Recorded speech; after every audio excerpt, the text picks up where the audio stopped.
I'm unfortunately guilty of not being one of those very conscious parents and not appreciating my son for everything that he is. He is very different. He's very full on. He is really out there. He is very clever. He just does not goddamn stop even in his sleep like your son. And I don't know how to deal with that shit sometimes, and I just lose it. And we were talking last night about how we speak to our son. And I know I'm not a bad mum. I know that I only did what I knew then. Yeah. How old's your son? He's 8. Beautiful. Do you know the best thing about this scenario right now? What? Do you know when a child's brain becomes fully developed? When they're about 10. No, 28. Oh, 20, oh thank God, I can fix it. Yeah, you can. But here's what we need to understand as parents. Kids are loud, they're messy, they're all over the place, they're intense, and that's how kids are supposed to be. Kids aren't supposed to be well behaved. They're supposed to basically come into this world and flail their arms and find out where the boundaries are. That's what kids do. And our job as parents is to allow them to find those boundaries safely.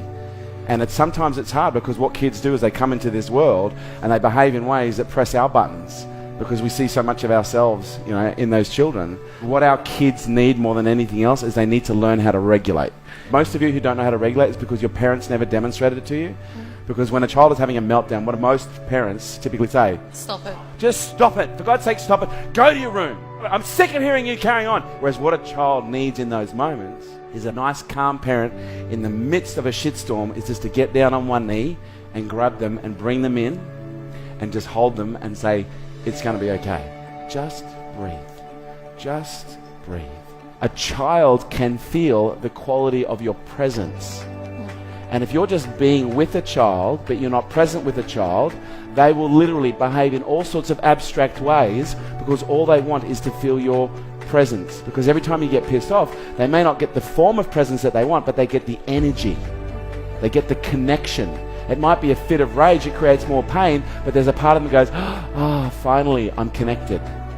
We need to understand when a child is upset, they just need to be shown how to regulate.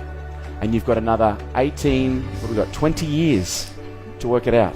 And he'll push every button on the way, don't you worry. He goes, I'll keep pushing you, Mum. And I went, oh, fine. Yeah? But that's their job. Their job is to make us strong, okay? Their job is to teach us. They're the greatest teachers you've ever had. Thank you. Thank you for sharing. Honestly, this is my legacy. And there would be no greater gesture that you can do than to hand this down to the next generation. Show your kids how to regulate and demonstrate to them what calm looks like in the midst of a storm. But I do think parents need to understand the responsibility that is involved with bringing up a child. You've got to ask yourself the question, what kind of a world are we trying to create here? The more you work on your personal issues, the less chance you have of transferring it onto them, and them having to deal with it. Pass down wisdom, not wounds. The greatest opportunity our kids have is by learning through the best example that we can give them. Our species really is dependent right now on a new generation of thought leaders coming through who are healthy, who are happy, who are balanced, who can look at things in a more conscious way and make better decisions than some of the decisions we're making right now collectively. I look at my business, I look at everything else, and he's my greatest legacy. I don't see myself leaving behind money. I'm leaving behind this incredible human being that if I condition, support, train and coach properly, he's going to be able to create and affect 10 times the change that I have in my lifetime.